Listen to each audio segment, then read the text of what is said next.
I hate this whole thing. I hate this whole dream thing. I hate this whole concept, this whole idea of them entering Casca's dreams and RPG like just collecting memory fragments. Where the fuck is the realism that used to be in Berserk? Seriously. I thought that Guts would kind of learn how to live with a handicapped woman, mental handicapped, of course, and learn how to maybe get her back to being a functioning human being with humanity and love and care. Not through magic and dreams.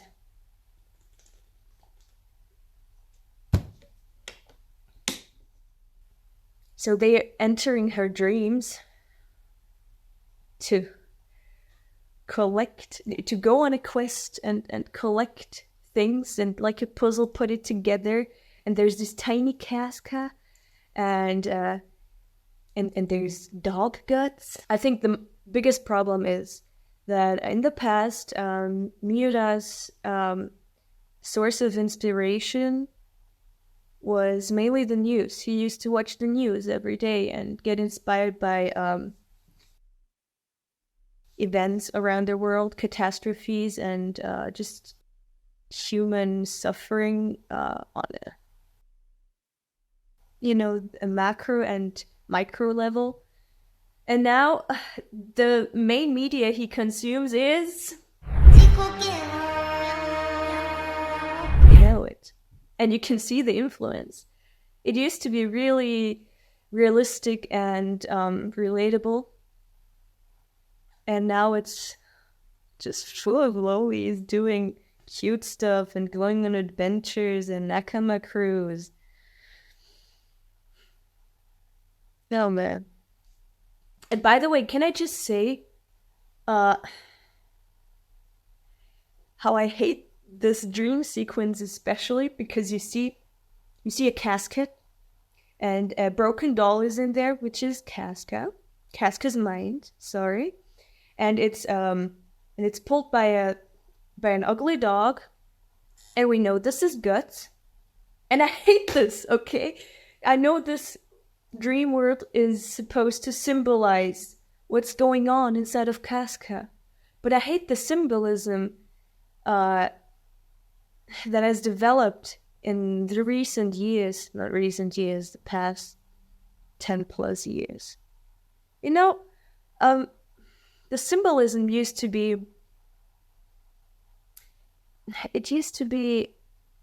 not really obvious. Miura used to show instead of tell.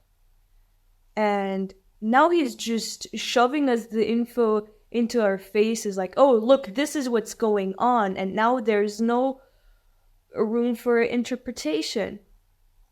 Like, for example, just one example.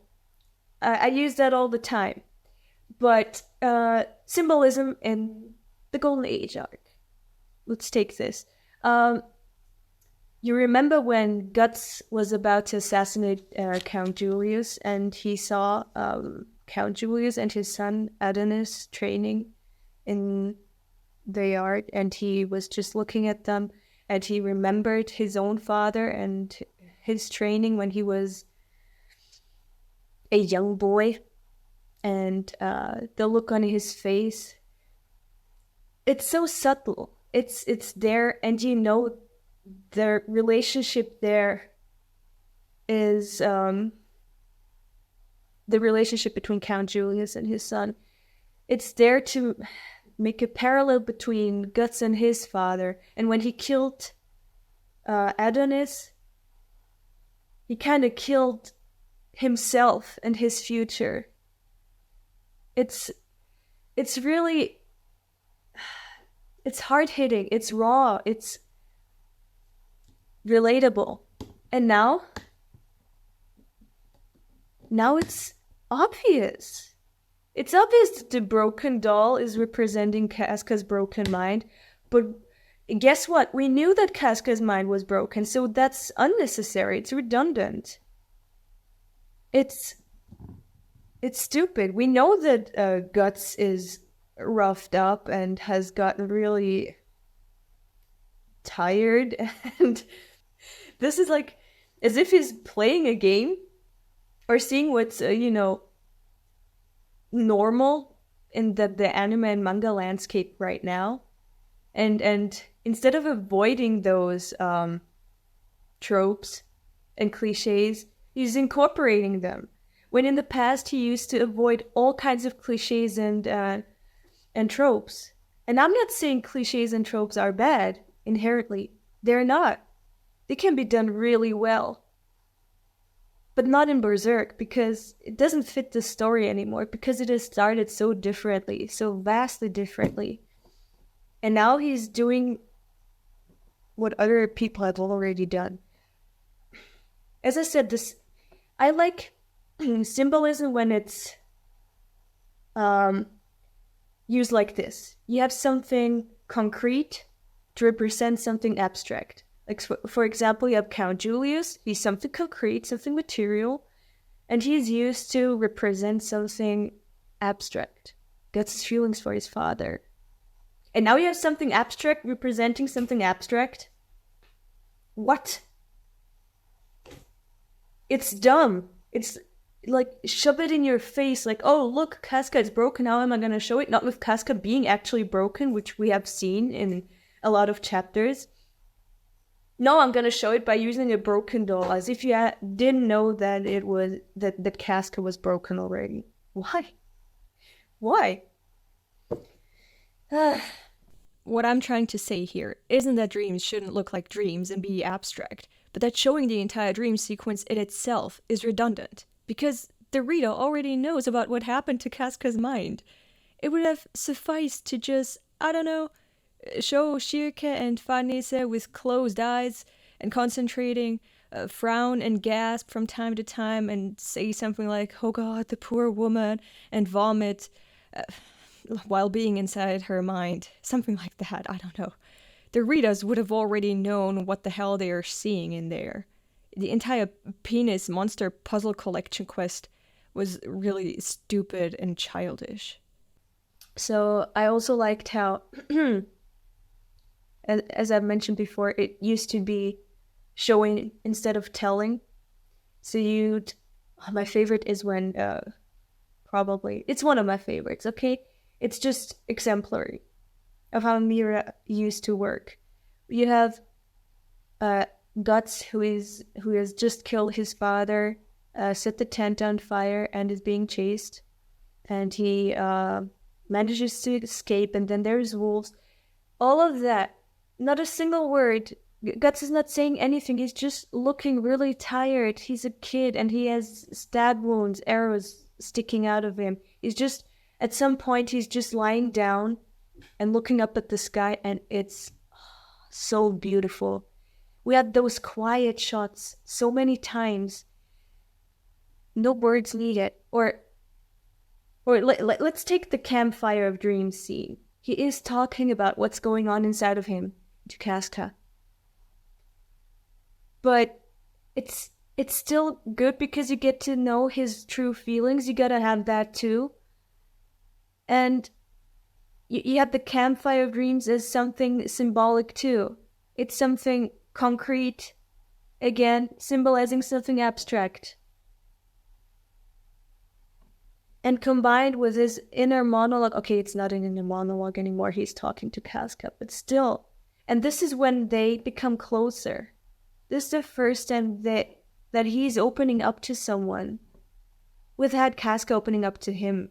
That was the first step to building their relationship. Because honestly, Griffith has become too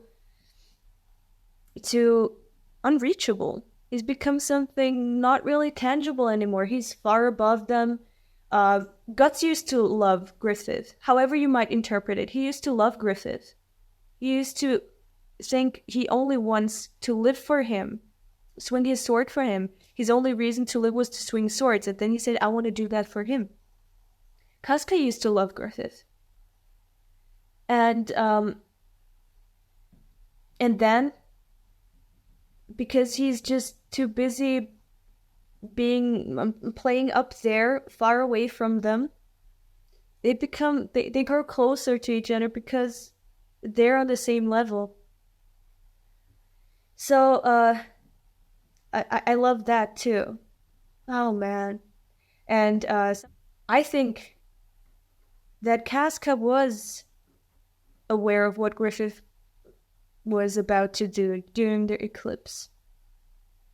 Because when everyone was panicking, didn't know what the fuck was going on, is that a dream? Where are they? Are they trapped in an alternate universe? What the fuck is going on? And then the demons, gods, whatever they are, saying, oh, Griffith is gonna sacrifice all of you to become a god just like us. Guts was in denial. Everyone else was just confused, like, what? Nah? Everyone was confused. No one knew what the fuck was going on. And Casca was like, oh shit, we are in danger.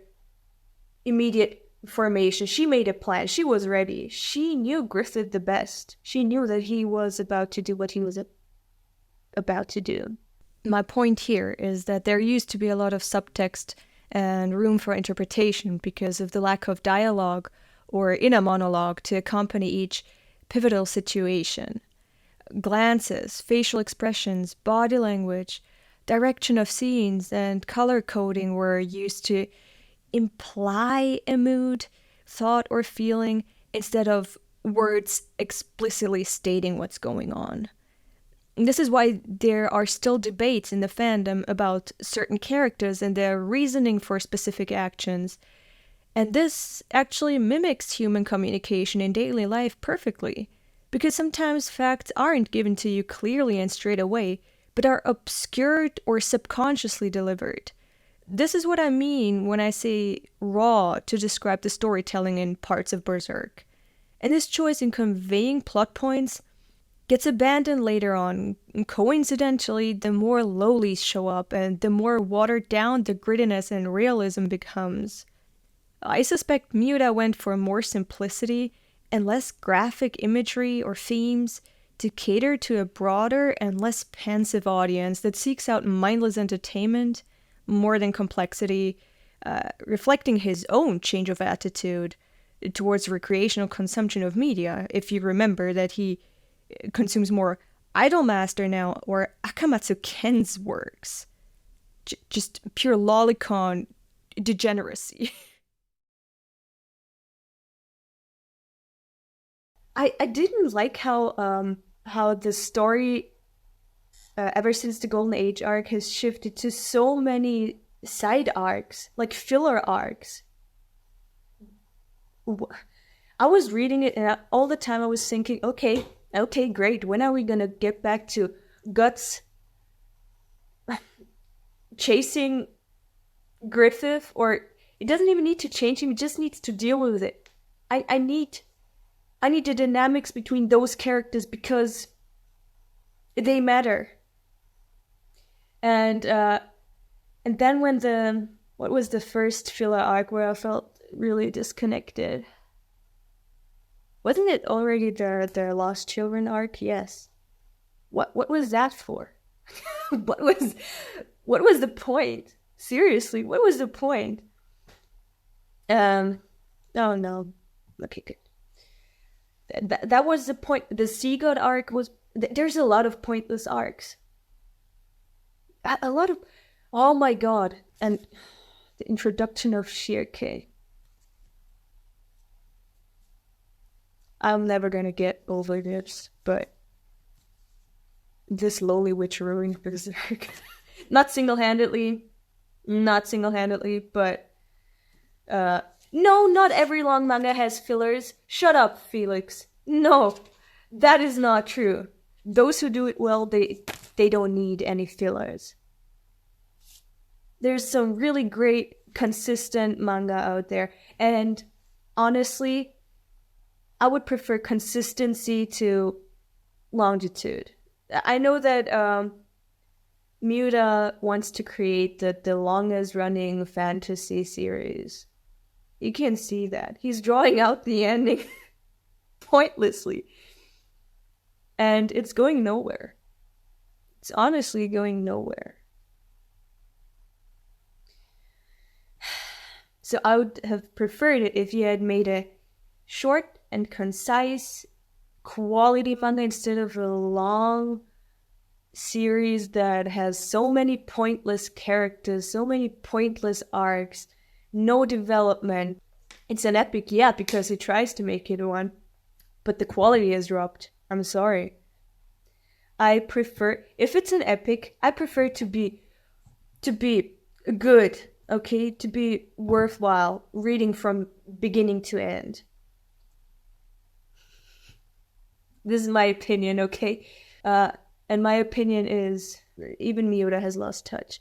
He has said so multiple times that Berserk has given him depression, and that's why he has gone on so many hiatuses. It's to be expected. He has written a dark story. He said he's kind of getting tired of writing a dark story. He wants to give it a happy end. I can't accept that. When you write a story for 30 years, of course you're gonna get tired of it. Look, Miura has no sense of planning. He doesn't know how to plan his story. It's so dumb. It's ridiculous, okay?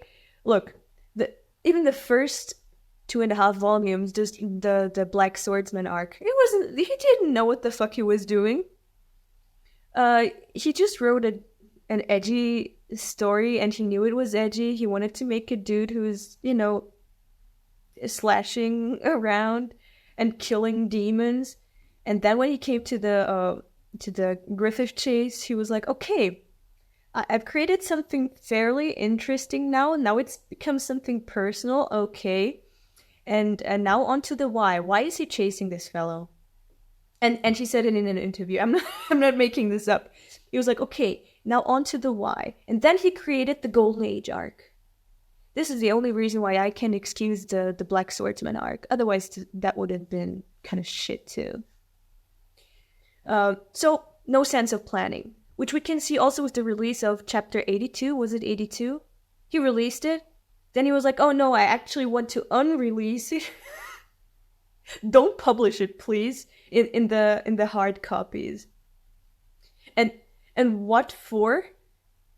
Griffith meeting the idea of evil, he said, is gonna give too much away from his story. Then no, you should have thought about that first of all. Second of all, it hasn't, it didn't need to be removed. You still haven't done anything with it. You haven't done anything with the idea of evil. Skull Knight and Void. I was thinking, oh shit. There's something huge going on between these two characters. Something's gonna happen between these two, and Griffith and Guts are paralleling them, and Skull Knight could have warned Guts about everything, but he didn't because he wanted to create an ally who would help him defeat the God Hand. And I thought, okay, so we're gonna find out what is going on. We're gonna have two stories now combined into one. Skull Knight and Void story, which is the big story that has been going on in the background, and then the personal story between Guts and Griffith, and they're gonna come and combine and be one, and we're gonna find out more about them and explore the past and the future at the same time, basically. And I like that idea, but it never happened. Skull Knight has been reduced to a mere plot device, just showing up to the party kind of late, but still that he shows up the latest and leaves the earliest, and just to save things, and then he's back the next time. And let's not forget Miura's complete lack of chronology alongside his disregard for planning what to do when he writes. The Chich arc was the most blatant display of Miura just doing whatever he wants, whether it fits the tone, development, or timeline of the main story or not. It seems like this man never sits back, brainstorms, or just asks himself, what is the purpose of this? Does it have an important point that cannot be hammered home in a more effective and fluid way? Because from the Snake Lord part in the Black Swordsman arc, to the Wild part in the Golden Age arc, the Lost Children, and all the way up to the Fantasia arc, Berserk is riddled with convoluted and unnecessarily drawn-out actions that do not further the plot at all. The characters in them never show up again. The rare moments that do lead to character development are so sparse that they feel like byproducts or waste products of a filler arc, whose main point was just mindless action, gore, and adventure. Reading those never felt like watching a consistent narrative that is constructing a relatable main character, like in the Golden Age arc, but like looking for a needle in a haystack, with the hay being an entire bland arc, and the needle being the point of that arc. It's never gonna reach its peak again, like with the Golden Age arc, and Miura knows that. He knows that because the Golden Age arc was really easy to, not easy, but easy to, let's say easy to create. He already had a result, which is the state that's described in the Black Swordsman arc. And then he just has to go from the past to that result. He has to build a story, construct a story that will lead to this present. And that's why it's really good, really concise, and it's so heavy and raw and realistic. It's really realistic, the relationships and the motives and just the whole characterization of all our favorite characters. Everyone is just realistic and relatable. And now he doesn't have anything to work towards anymore. He's reached the present again, and he doesn't have an end goal to work towards. And he's even said that in the fucking manga, that that we are all starring in a story with no ending in sight, because he doesn't know how to fucking end Berserk. He has no idea how to end it. And you can see it. You can see it with every new chapter. He doesn't know what the fuck he's doing. So, there's someone standing in my door. Do that to me. No one's standing in my door, really. What should... Hey, don't do that to me. Don't do that to me. Don't scare me. I need to live here and sleep here. Okay. So...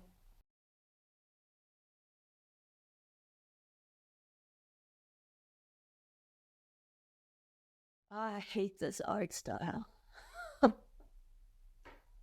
I hate this art style so much. I hate this art style, and I can rant about this for hours. Look, I know that he's still good at drawing. I just think digital doesn't suit Miura. It doesn't suit... He's still getting used to it. It looks comic-like. It has to have a realistic touch. Used to have a realistic touch. Fuck, I can't even talk anymore. Now, they still look, good compared to other manga.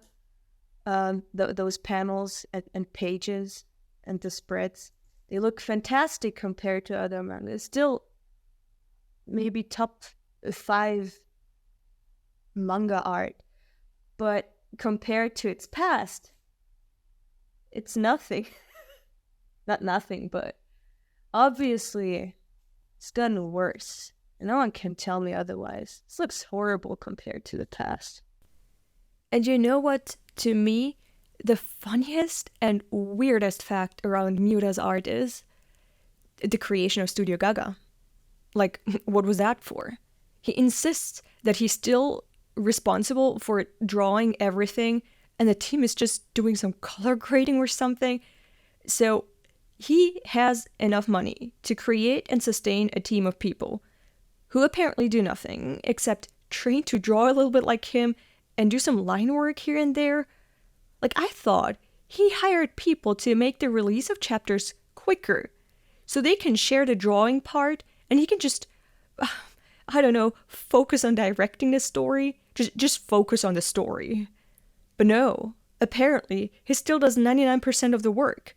Is that the reason Berserk has such slow releases and long hiatuses? He's just to focus on drawing 467,322 intricately detailed grass blades or hair follicles in one panel to focus on the story.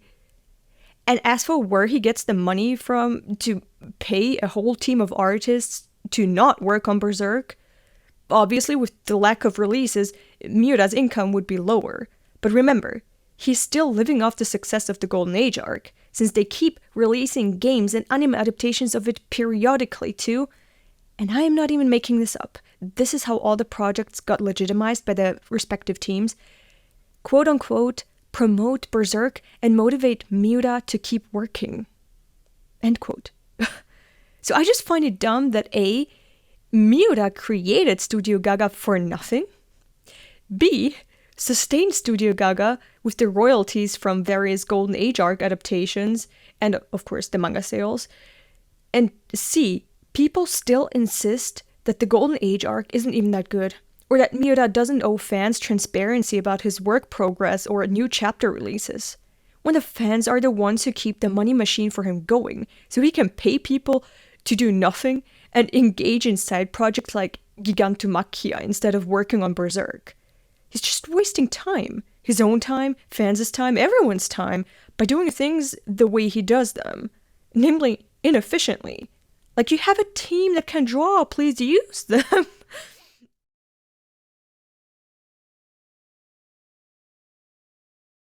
Moe characters. In the Black Swordsman arc, it's Puck. Of course, it's Puck.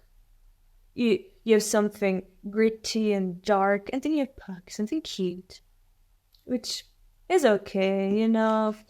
He was really cute and kind of like the moral opposite of Guts. So that was okay. You get two viewpoints. Guts' amoral viewpoint and his way of dealing with things. And then Puck representing the good and pure. It's okay. I can forgive Puck. Honestly, he was good. I like Puck. He was great. And then you get to the Golden Age arc. You have Rickert, a cute little kid, a cute boy, still innocent. First, of course, yeah, Guts. Guts are a cute little boy. And then as he grows up, he's not cute anymore. Now you need another cute character. Then we have Rickert. He's still, cute and pure, a little boy, killing people. And then, after the eclipse, and when Guts leaves Rickert and co, we have first of all, we have Ishidro. He's not cute. He's not cute at all, but he's a kid character. And I can kind of forgive him too. He's a typical shonen hero, like, oh my god, I gotta train, I gotta become like a hero. But it's, cute. He could be like a parallel to Guts and his father too. Kind of, you can see that kind of happening. Guts training this boy to become a warrior too. It's okay. You can kind of forgive Ishiro, even if he's a typical shonen hero character and eats a lot and is there for comic relief, which is kind of redundant. We already have a comic relief character, which is Puck. But okay. Then in comes Shirka, then in comes Sonya. What is going on? That is where the sexualization of child characters is in full swing and becomes a staple of Berserk. Until then, like in the Golden Age arc, characters that are, or resemble, children being sexualized by adults was something Miura showed as an heinous act committed by predators, and he forced the reader to have sympathy or maybe even empathy for the poor victims. We remember Donovan, the count that almost raped Casca. I don't know if he has a name or I forgot his name. I don't care. Jenon, and so on, as deplorable and deserving of their miserable deaths. But now, Miura starts putting readers in an awkward position by constantly showing minors either naked, in a beckoning kind of way, or behaving suggestively with other adults, serving to release the tension and or be comedic.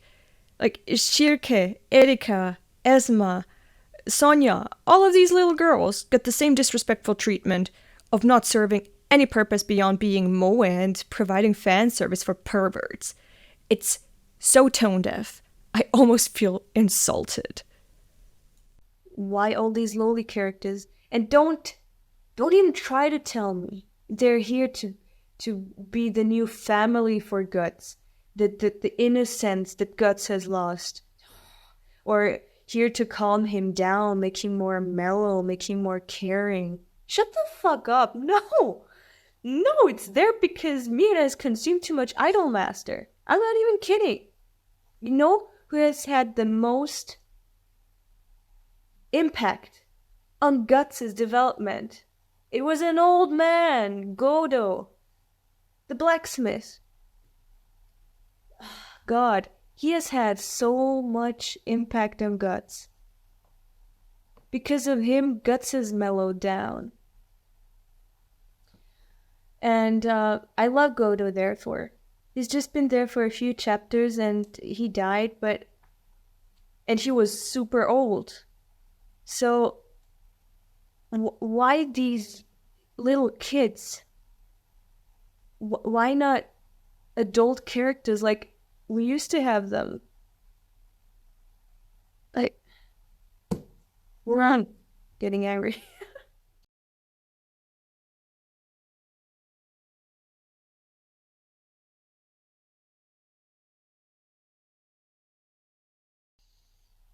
Another thing that I hate is the magic. Of course, the magic. What else? What else? The realism is gone, okay? What I loved about Berserk is how it was realistic, okay? It was set in the Middle Ages of a fictional Europe, and it still had the fantasy element that is the Baelit. The Baelit has provided for all the fantastical creatures in Berserk. They're explained because of the existence of the Baelit. We have the God Hand, we have the apostles, all the other creatures, okay? We have them all. And it also functioned as a kind of a doorway to the supernatural world. You have the normal world that is like ours in the Middle Ages. And then you have the supernatural world with something bigger going on in the background, with causality, the idea of evil, the God Hand.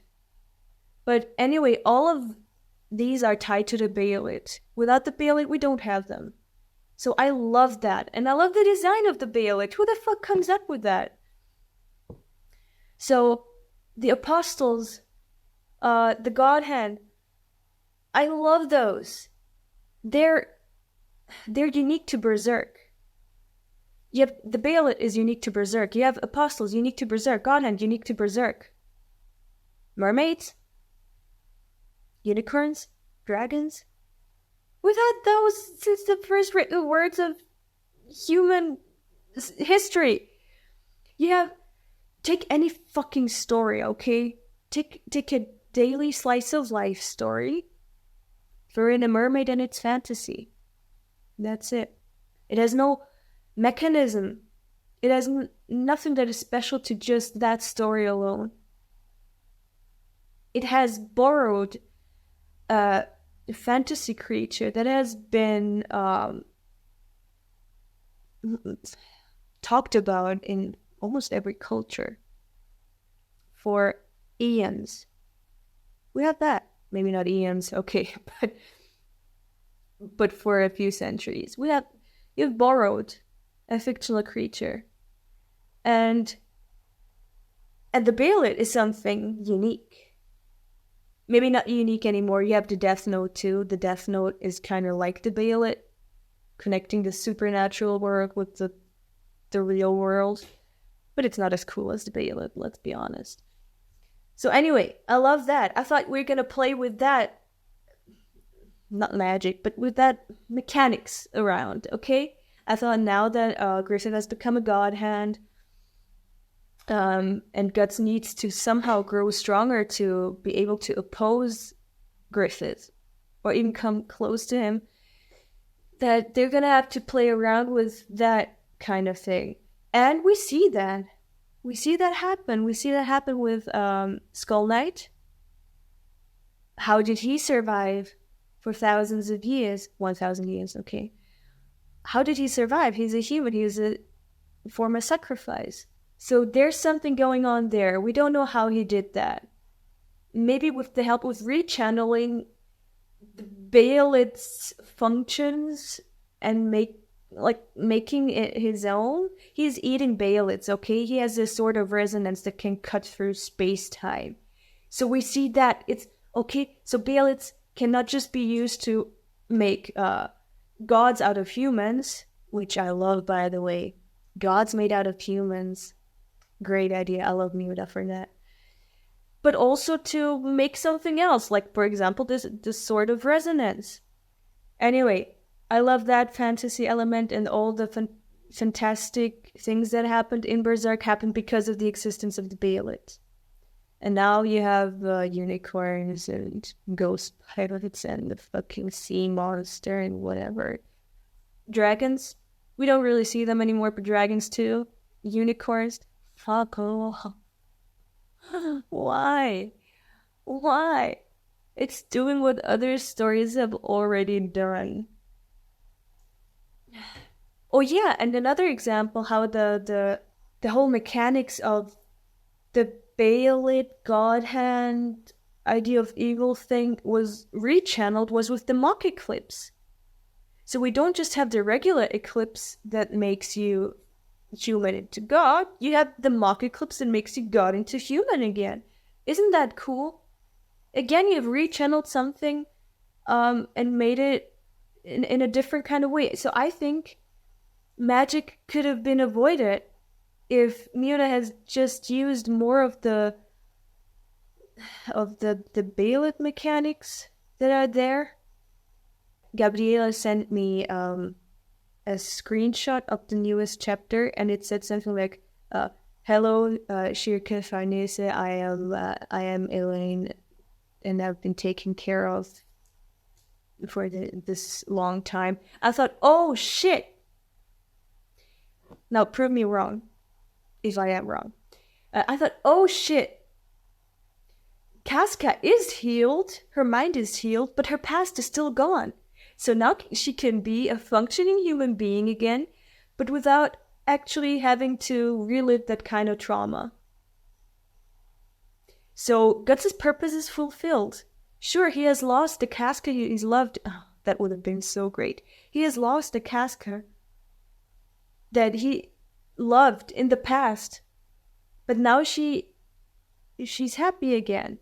Okay, she's happy, she's functioning again, she can think and wipe her own ass. She can do that again, and that's all that should matter to Guts. She's able to live again. She doesn't need to become traumatized again.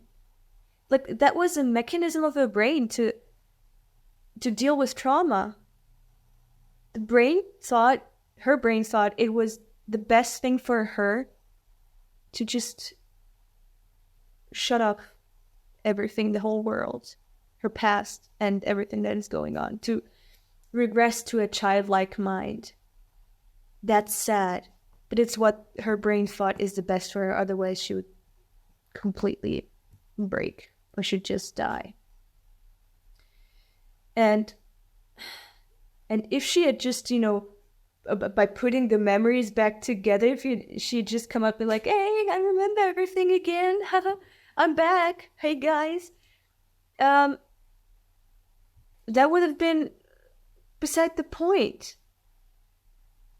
Because she has already seen and lived all of that she's gone through, and she's regressed. So why would going through all of that again now make her go back to how she was before? Like, how would something that broke her heal her? So I thought, okay, Casca is gonna stay as Elaine, and that's beautiful, great. Um, she's Elaine now, and maybe Guts and Elaine fall in love again. That would have been nice too, just seeing Guts deal with that kind of shit too. But from what I've seen, Casca has come back like how she used to be. So my question is, has Casca come back? I don't want to read it right now. Has Casca come back? Like the Casca that we used to know and love? Has she come back? Is she healed? Just like that through magic? Has she healed? Because let's be honest, that's very relatable. To be healed by magic. To have your lover see being healed by magic. No, but anyway, I thought maybe that's gonna happen. And then I saw that she's come back and has gone for a magical girl transformation, has now a pretty flower dress and is going to meet Guts, and then she screams. Like, getting Casca back in a realistic and relatable way, in a human way, would have been so great. But with magic, I don't feel it. What human way do I propose to bring Casca back? None at all, because usually when you have a vegetable of a patient, they never come back. And I thought, okay, Guts is gonna have to live with that, or just make it slowly, like step by step, that she learns to bury the trauma and become normal again, but just bury the whole trauma, which I thought was happening with her becoming Elaine, burying the trauma but coming back as a normal functioning human being. In my opinion, the entire Elfhelm arc, with the quest to regain Casca's sanity as if it's an earbud, is stupid anyway. And not just because they're using the power of magic and dreams to make it super lazy, but also because it implies that disabled characters need to be fixed in order to be normal human beings. It was already ridiculous how broken Casca was being used as a tool for Guts' revenge and development. And then later on, it was insulting how she merely served as comedic relief and a toy that needs some tinkering to be cool again. Like, it would have been so powerful had Casca remained disabled and Guts just kept taking care of her because he still loves his disabled girlfriend. Because that would have contrasted Griffith's entitled Plan B fantasy, where he imagined himself a cripple being cared for by Casca because she pities him. And it would have brought forth the humanity and positivity that defines Guts' character of never giving up and seeing purpose in life by just existing. Like, I thought that was part of Miura's plan on making like a happy ending or something for Berserk. I was being too generous with him, I guess. Guts bringing back Casca, it wasn't even him bringing it back. Since this magical crew has shown up, he, as the main character, has lost importance. It used to be a human defying everything that has come in his way. Like, he was growing in so many ways to overcome a lot of things, a lot of obstacles. And now we have the magical girl, the magical items. So everything is just there to kind of aid him, but it's taking his role away, kind of growing. Now he's relying on others' growth. He's relying on Shirke, he's relying on everyone else, and he's just... Have you noticed that panels with Guts just talking or being alone or having spreads, they've decreased. He's just in the background, just being, looking at the kids doing their own stuff, and them talking, them having nice baths and whatever. He's just, there to kill things and then getting healed. And then he's going back to just being in the background. I hate that.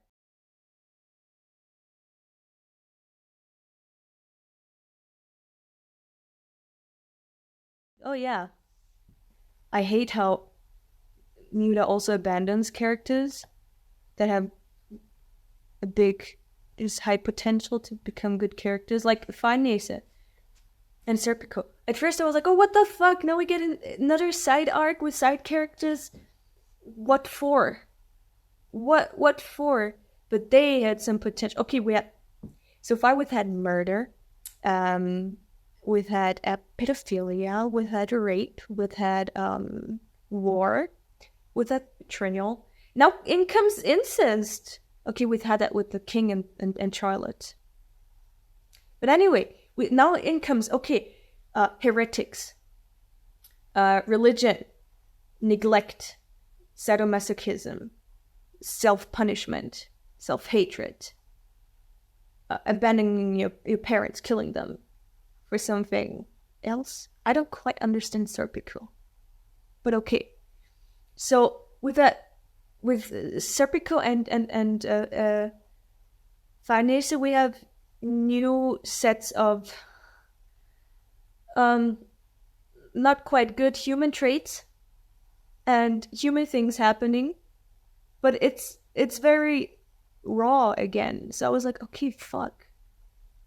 This is kind of engaging.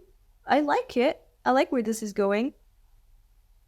So I thought, okay, there's gonna be more with them, but no, they just, Fanese abandons her ways because she falls in love with Guts, and now everyone loves Guts, and it makes him look cool.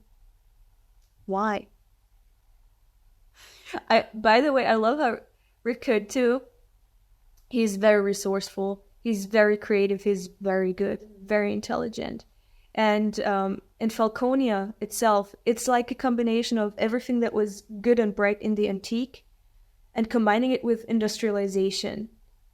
It's a new kind of civilization that Griffith is forming there, but we don't get a really good insight. We see naked little girls and prostitutes bathing, and Farnese and Serpico are the biggest disappointment to me because we spent so much time on watching them grow up and become these twisted characters that they are, which was already, again, like reading a filler arc. But at least, towards the end, when their storyline converged with Guts's in the conviction arc, that would lead to Griffith's rebirth. You felt like the patience may have paid off, only for them to lose their entire personalities, goals, and purpose. So it felt like you wasted your time, then understood why you wasted your time, only to be like, nah, actually I don't, give me back my investment. And I already talked about Calcium-chan, but let's not forget Nina and the prostitutes, Silat and his crew, and even Griffith. Like, he's a shell of his former self, just looking ethereal, being boring and having tea parties. He barely has any screen time, but when he does, it's devoid of impact and personality. Like, at least he was ruthless and despicable as Femto, but now he's someone you can't even have small talk with, let alone a normal conversation. The only memorable scene with him was when he came back to greet Casca and Guts on his pet monster, who, by the way, is another great example of character regression, like to a mere plot device. Because his I am free part was so goddamn insulting, I literally had to pace in my room up and down to calm down. That was the most powerful reaction I've had to anything happening in Berserk after the eclipse. By itself, Neo Griffith becoming more empty and uninteresting isn't a bad thing, because he has discarded his humanity and become something divine. But in combination with Casca being reduced to comedic relief, Farnese and Serpico becoming blank slates that just follow Guts around, and Guts himself having less and less screen time, only being used to slash monsters, relying on little witch powers instead of personal growth, and then only brooding in the background, barely giving us a viewpoint anymore, it's tiring. So many characters have been reduced to barely any functionality within the story that reading their story has become more of a chore than gratification.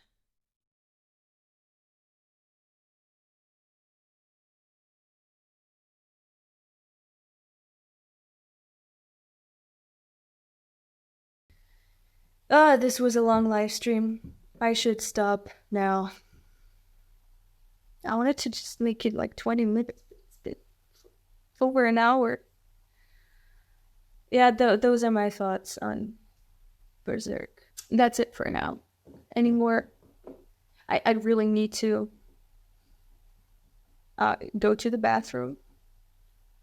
So, goodbye. I'm gonna end this now. I really need to relieve myself.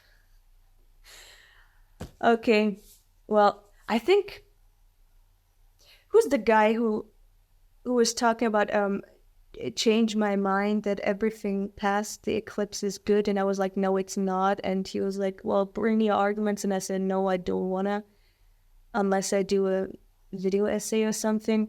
I hope he sees that. Here are all my thoughts. Maybe I left out some things, but I think I talked extensively about what I think of Berserk now and then. So, okay then. Have a good night, and thank you for joining me and listening to me rant.